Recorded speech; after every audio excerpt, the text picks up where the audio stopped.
अब जानते हैं वेदों की उत्पत्ति कैसे हुई। जब भी सृष्टि की उत्पत्ति होती है या फिर ईश्वर सृष्टि की रचना करते हैं तो मनुष्य मात्र को वेदों का ज्ञान उनको देना होता है, क्योंकि बिना ज्ञान के मनुष्य कुछ काम का नहीं, कुछ नहीं कर सकता। मनुष्य में स्वाभाविक ज्ञान नहीं है। अगर स्वाभाविक ज्ञान नहीं दिया गया मनुष्य को तो यथार्थ ज्ञान की प्राप्ति भी नहीं कर पाएगा।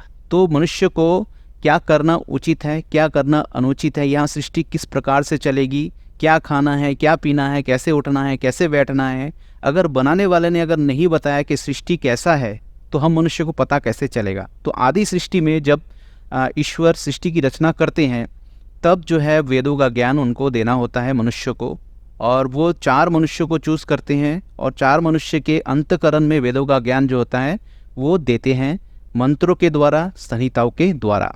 तो वेदों के ये जो मंत्र हैं इसमें वही बताया गया है कि उस सच्चिदानंद स्वरूप सब स्थानों में परिपूर्ण जो सब मनुष्यों द्वारा उपास्य और सब सामर्थ्य से युक्त है, उस परम ब्रह्म परमेश्वर ने ऋग्वेद, यजुर्वेद और सामवेद अर्थ अथर्ववेद ये चारों वेद उत्पन्न किए।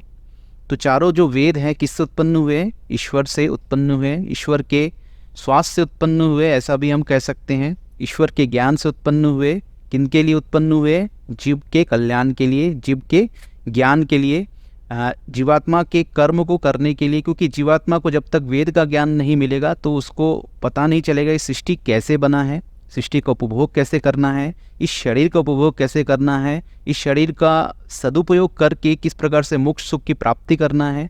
इसीलिए मनुष्य को जो है बुद्धि दिया गया है ताकि इसका चिंतन मनन कर सके इस ज्ञान पर। और बाकी जो जितने भी पशु पक्षी और कीट पतंग हैं उन्हें बुद्धि नहीं दी गई है।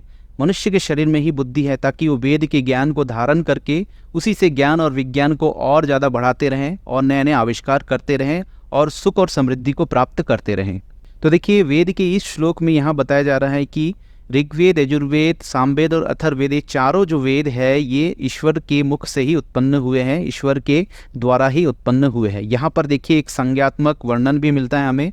अथर्ववेद मेरे मुख के समतुल्य है, सामवेद लोम के समान है, यजुर्वेद हृदय के समान है और ऋग्वेद प्राण के समान है। तो चारों वेद में 4 तरह के ज्ञान हमें दिए गए हैं ईश्वर के द्वारा। इसे हम ऐसे भी कह सकते हैं सृष्टि बनाने के पश्चात सृष्टि का एक संविधान उन्होंने बनाया है कि सृष्टि को कैसे चलाना है, सृष्टि में कैसे रहना है, इस मनुष्य शरीर का उपयोग कैसे करना है।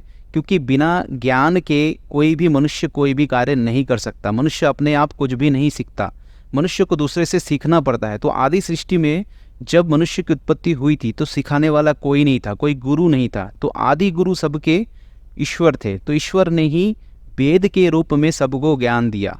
बिना ज्ञान के जो है मनुष्य की उन्नति, सृष्टि की उन्नति संभव नहीं। तो इसके पश्चात जानते हैं कि कौन कौन से मनुष्य को जो है वेदों का ज्ञान प्राप्त हुआ था। देखिए सृष्टि की आदि में अग्नि, वायु, आदित्य और अंगिरा इन ऋषि को जो है वेदों का ज्ञान दिया गया था। हर एक ऋषि को एक एक वेदों का ज्ञान दिया गया था। वेदों की संख्या 4 है, ऋग्वेद, यजुर्वेद, सामवेद और अथर्ववेद। तो अग्नि ऋषि को ऋग्वेद का ज्ञान दिया गया था, वायु ऋषि को यजुर्वेद का ज्ञान दिया गया था, आदित्य को जो है सामवेद का ज्ञान दिया गया था और अंगिरा ऋषि को अथर्ववेद का ज्ञान दिया गया था। और ये जो ज्ञान था ये शब्दों के रूप में नहीं था, उनके अंतकरण में दिया गया था मंत्रों के द्वारा, संस्कृत के। तो संस्कृत का जो मंत्र है, संस्कृत की जो भाषा है वो देववाणी है, देव भाषा है। इसीलिए कहा जाता है कि ईश्वर की जितनी भी ज्ञान है, ईश्वर के जितने भी शिक्षाएँ हैं वो संस्कृत में ही हमें मिलते हैं। जितनी आध्यात्मिक शिक्षाएं हैं, वेदों की शिक्षाएं हमें संस्कृत में ही मिलते हैं। तो ये शतपथ ब्राह्मण का श्लोक है, उसके अनुसार इन 4 ऋषि को ही जो है वेदों का ज्ञान दिया गया था। उसके बाद मनुस्मृति का यहाँ श्लोक है। देखिए इस श्लोक में बताया जा रहा है इन 4 ऋषियों के द्वारा फिर पहला मनुष्य था ब्रह्मा ऋषि, जिन्होंने इन चारों वेदों का ज्ञान अकेले धारण किए थे। तो इसीलिए ब्रह्मा जो ऋषि थे उनको चारों वेदों के ज्ञाता माने जाते थे। इनको एक एक वेदों का ज्ञान था, जबकि ब्रह्म ऋषि ने इन चारों से संपूर्ण वेदों का ज्ञान अर्जित किया था, ग्रहण किया था, उनकी शिक्षा दीक्षा ग्रहण की थी। तो ब्रह्म ऋषि पहले व्यक्ति थे, पहले मनुष्य थे जिनको चारों वेदों का ज्ञान प्राप्त था।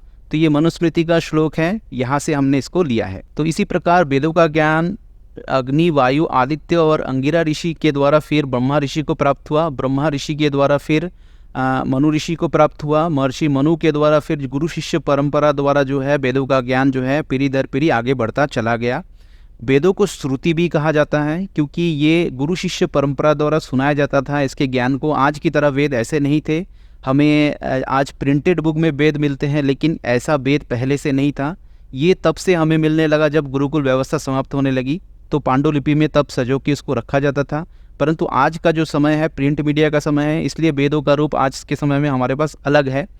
तो वेदों को श्रुति भी इसलिए कहा जाता था क्योंकि इसके छंदों को, इसके मंत्रों को सुनाया जाता था, सुना सुना करके ही गुरु शिष्य परंपरा द्वारा जो है एक पीढ़ी से दूसरी पीढ़ी में इस ज्ञान को दिया जाता था।